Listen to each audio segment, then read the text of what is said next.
What's up, guys? I hope you won this weekend. Uh, I like my teams a lot. I really do. Now, I'm not trying to say that I won every league that I'm in because I didn't. Definitely had some tough losses this week, but I feel like bounce backs are due to happen with some of the teams that I have. Really exciting stuff. So, today we're going to do a segment. It's called Fumble-Recovery. So basically, I'm going to give you guys a take that was a fumble I messed up on, right? But then afterwards, I'm going to give you guys the fumble recovery. So a recovery take. To start out, Alvin Kamara, fumble. All right. He had 9 attempts for 39 yards, and then he had 3 receptions on 4 targets for only 7 yards. Not a great game from Alvin Kamara. Didn't even hit 10 rushing attempts. That's pretty disappointing, especially coming into the season for people who were high on Alvin Kamara, where he was going at, just because you knew he wasn't going to get suspended, and the suspension had kind of pushed his ADP down. That is a tough one. I drafted him in a couple of different places, not really a lot of shares of Alvin Kamara, but, I was a lot more high on him than what this finish had him. But the recovery, however, is Saquon. Now, here's a good story about Saquon. Back whenever I was doing my divisional breakdowns, I was thinking about, what's a team with a unsure running back and the backup could really come in and take over the job, right? And so through that, I kind of looked at A.J. Dillon. That was a good one. But I also looked at Saquon Barkley and backups for Saquon.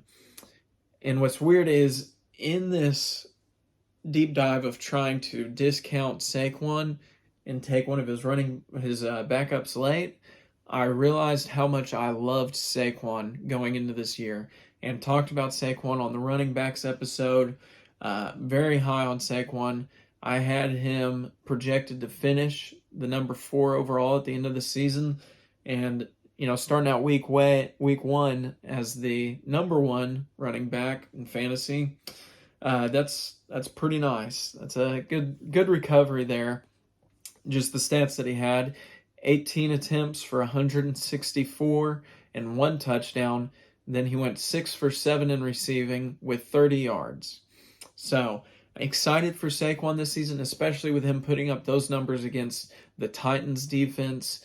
Not a bad defense at all. Really happy to see Saquon pull that out.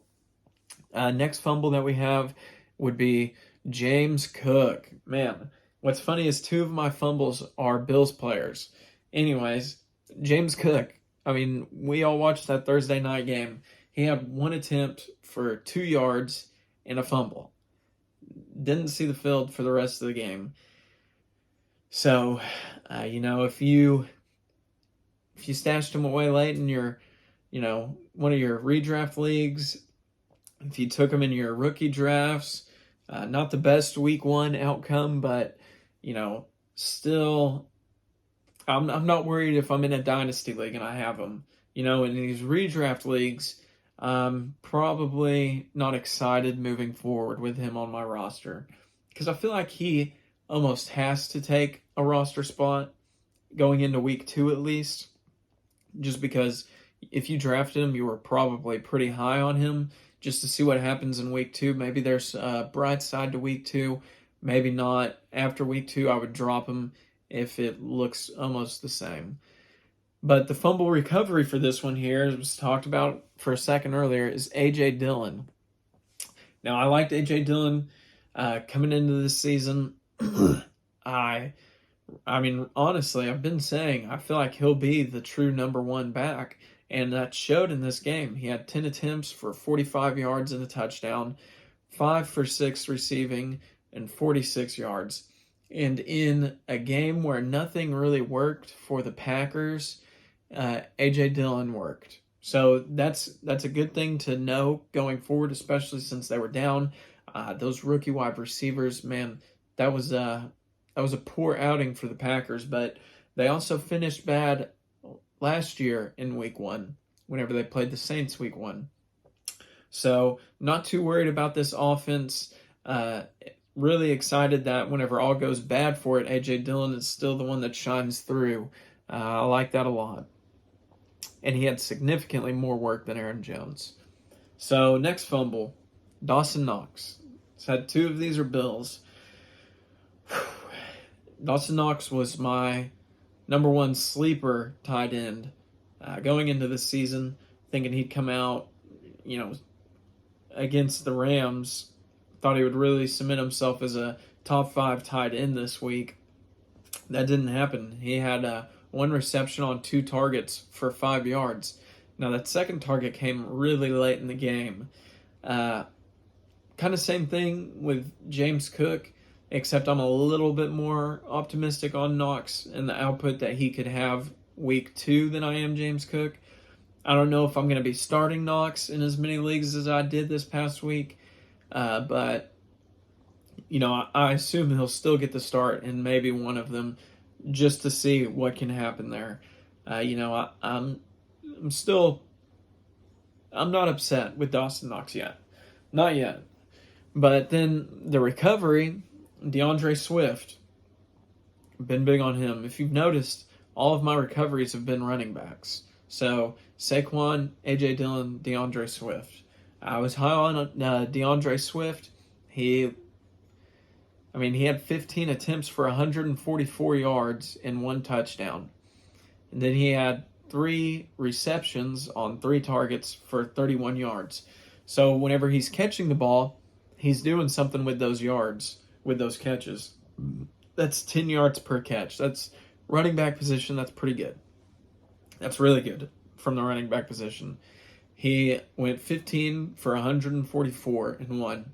And Jamal Williams, he had a big game last year, week 1, I'm pretty sure. Jamal Williams is going to be a guy that comes in and he'll steal a touchdown here or there. It's not going to be an every week thing that Jamal Williams gets in the end zone twice. DAndre Swift is definitely going to be the way more consistent back. It showed in this game as well. He's a beast. I'm excited for all 3 of these guys. They're all 3. I'm pretty sure Saquon's probably the oldest, but they're all 3 still really young. Really young players in the NFL. Really bright futures. I think this is a good year to have those guys. I'm excited for these running backs that I was high on. Then we'll talk real quick about CMC. Just a little bit more running back talk. So Christian McCaffrey, like I said, I don't understand why we're still taking him, in the top 3 of our drafts. He was saved by a touchdown this week, 10 attempts, so not bad on the attempts. He only had 33 yards though for 10 attempts. That's not Christian McCaffrey numbers. Come on.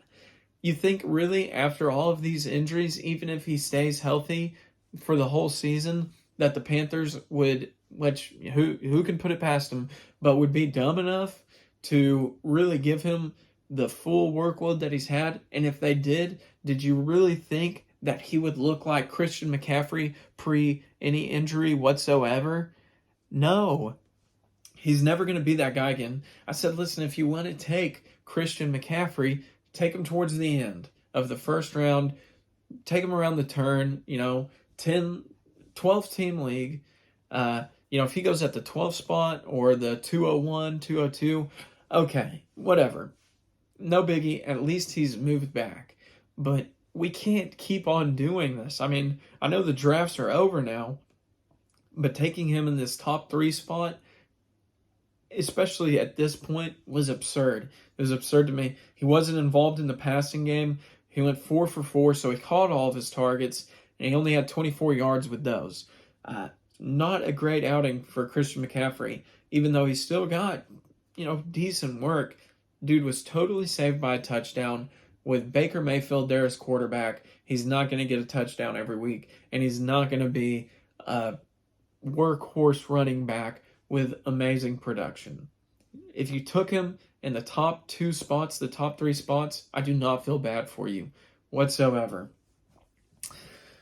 Anyways, moving on to some fantasy advice for the day. So that was my fumble recovery segment. Now I'm going to give you the fantasy advice for the day. Really, it could probably be for the week because I'm only going to be putting out 1 episode a week. But fantasy advice for the day. And this one's interesting. Different leagues call for different strategies. Now, that might sound obvious at first. I get that. But I'm in, your common redraft leagues that are PPR. I'm in big tournament style leagues that have thousands of players in them. I'm in redraft leagues. I'm kind of doing it all for the fantasy side of things. Different leagues call for different strategies. Basically, what I'm saying is, I made a trade in a league this past week before the game started at all whatsoever. It's in really the one big league that I'm in with thousands of people. It's one that a podcast puts on. Anyways, not giving them a shout out because you guys probably know who they are.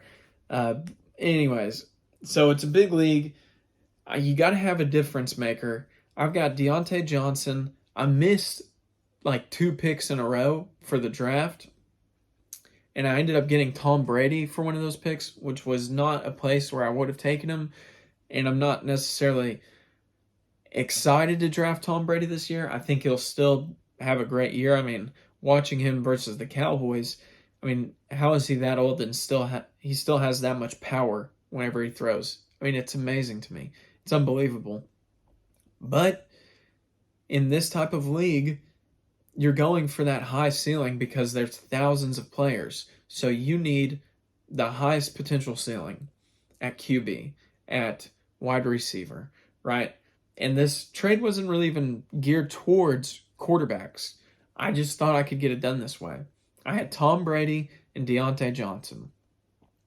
Hit this dude up. I said, I'll give you Tom Brady, Diontae Johnson for Kirk Cousins, Darnell Mooney, and James Cook. Now, Diontae Johnson, and let's just all keep this in mind. The Steelers' offense does not look better without Big Ben. For example, Trubisky's completion percentage yesterday was 55.3. Not great, right? And we all talked about how kind of pathetic Ben Roethlisberger looked last year, which I saw with my own eyes. I didn't think that he looked fit to be back there. His completion percentage was 64.5. So 9 points better than Mitch Trubisky yesterday in the opening against the Bengals. All I'm saying is I'm not that excited about the pass catchers for the Steelers offense.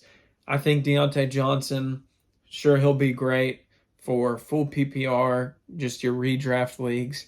But in a league that I'm in, I need really big upside. I liked Darnell Mooney over him. That's not a trade that I would have made in every league, but specific to this league, I love that trade, even after Darnell Mooney scored 1 point this past weekend. I'm not worried about it. That game, Justin Fields looked like the more competent quarterback. I think both will have good careers. I'm not dogging on either of these quarterbacks. They're young. They have a lot to learn.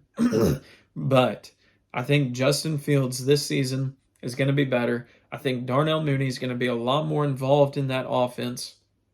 I don't think it's going to be the nastiest, most disgusting rain every time that the Bears play or the 49ers play for that reason. Brighter days are to come for these pass catchers.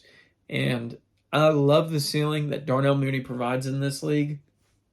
And Kirk Cousins is going to have a better year than Tom Brady. I think both will have great years, but Kirk Cousins is going to have a better year than Tom Brady.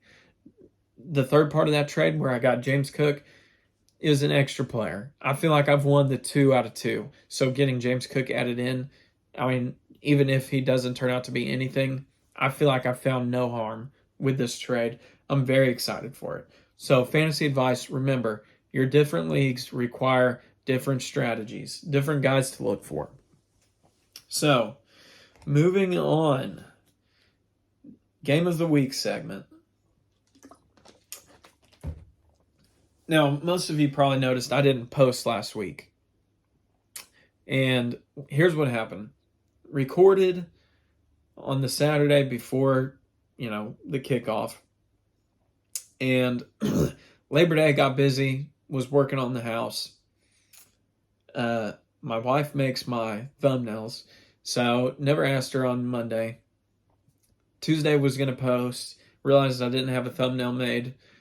And then I'm thinking, well, if we make the thumbnail tonight and I post Wednesday, that's not a lot of time for people to watch in between the Thursday night game. Because my game of the week last week was Bills versus Rams. That's what this is all leading up to. Is Bills versus Rams, so I didn't post last week. I should have. Even if it was late, even if it would have been on Thursday, I should have. Because aside from James Cook and Dawson Knox being my two fumbles, I had some pretty good takes on that game. I said I think it's going to be a good defensive challenge for both sides of the ball. Now, or a good offense, a good offensive challenge for both sides of the ball, because I think both defenses are good going into the week. Now, leaving, you could say the Rams defense doesn't look like it used to. Still really good, solid base, flashy all around, kind of. But the Bills defense, I was particularly worried about Matthew Stafford. I had said, if Matthew Stafford throws, 2-3 picks in this game, we could see kind of the same outcome from last year, where you're not going to be getting very much week-to-week production from Matthew Stafford because of interceptions. Now, I'm not saying he's going to throw 2 every game. I think he'll have good weeks, but I think he's going to throw too many interceptions this year for me to be in on him in fantasy anywhere. Now, obviously, they can still win games if he throws interceptions. They did all last year. So I'm not worried about the Rams. Fantasy-wise, though, I'm not wanting Matthew Stafford. Stephon Diggs, looks like I was right on Stephon Diggs. I had Stephon Diggs finishing 3 or 4 for the end of the season in wide receiver. And boy, did we get a big week from the wide receivers. I mean, all around the board, wide receivers just looked amazing this week. So that's why I didn't post last week, and why I should have posted. But this week, game of the week, it's not the Thursday night game, even though Chiefs-Chargers is going to be a great game. It's the Vikings and the Eagles. So what I want to know is, the Vikings defense that good, and is the Eagles defense that bad? Because if we look at these scores, we just take a look and see the scores for these games, you'd probably be thinking, wow, the Lions put up 35 on the Eagles, and man, the Vikings held the Packers to, 10? I mean, I think these two teams are going to play each other, and I think we're going to walk out and we're going to say, okay, neither defense is bad. They might both have good defenses, but wow, those offenses are amazing. So, back to that question of, is the Eagles defense that bad, Vikings that good? If you really watch these games and you didn't just look at the score, then well, the Vikings wide receiver core was a joke. Nothing was really working for them. Aaron Rodgers was not throwing to those rookies. It was pretty sad.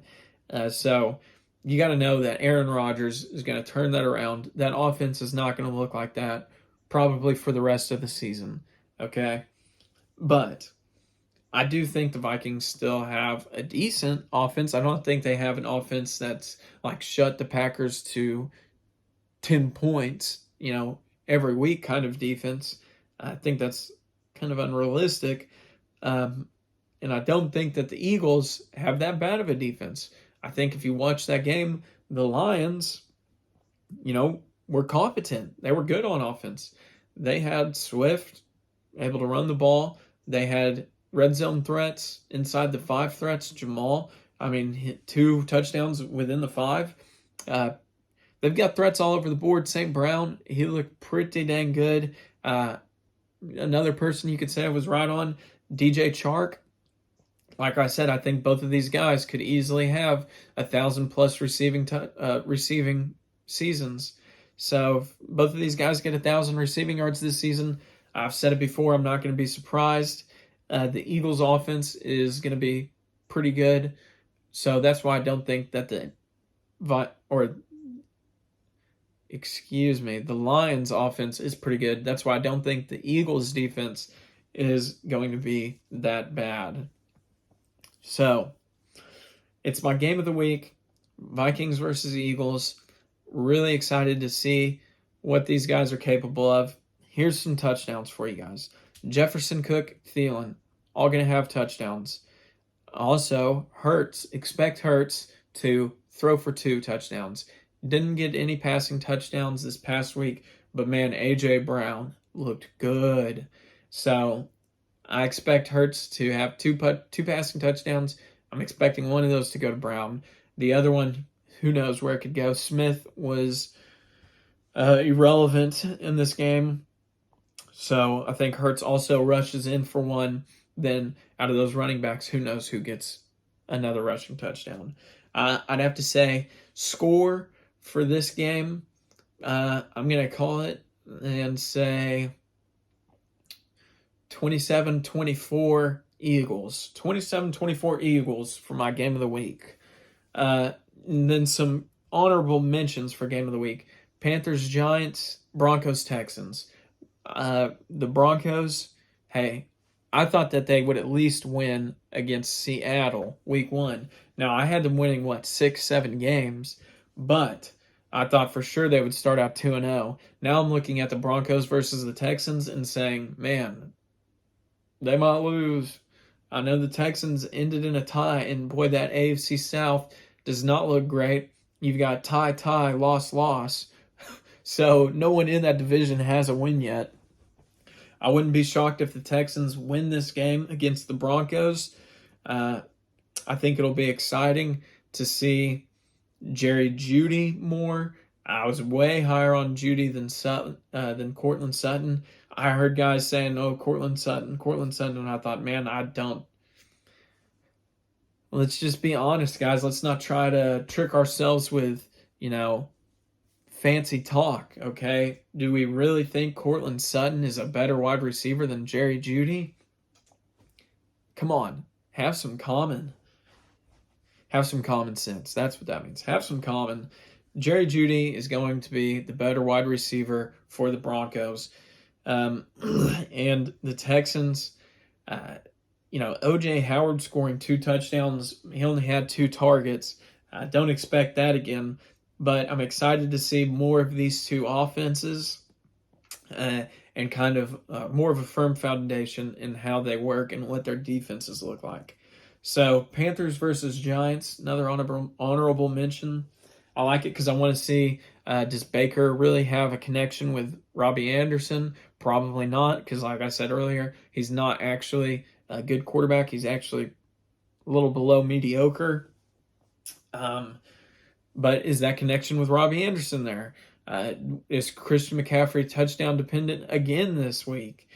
Giants, excited for Saquon. I think they need to get Kadarius Toney more involved.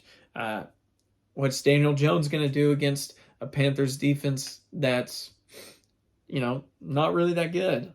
And I want to see how the Giants defense holds up against the Panthers because, I thought what they did against the Titans was actually kind of shocking. I like the Giants this year. Don't be shocked if they end up 2-0 this season to begin it all. And, could they win the East, though? Could they win the NFC East? See, that's interesting. No, they couldn't. Not with the Eagles in there this year. But I think they'll get second, might have a playoff spot. I wouldn't be surprised if the Giants have a playoff spot. Anyways, those are my honorable mentions. Went over fumble recovery today, fantasy advice, game of the week. Hope you all win again week 2 if you won week 1. If you won week 1, or if you lost week 1, I really hope you get a win week 2, because it's tough to start out 0-2. Y'all have a good one. Thanks.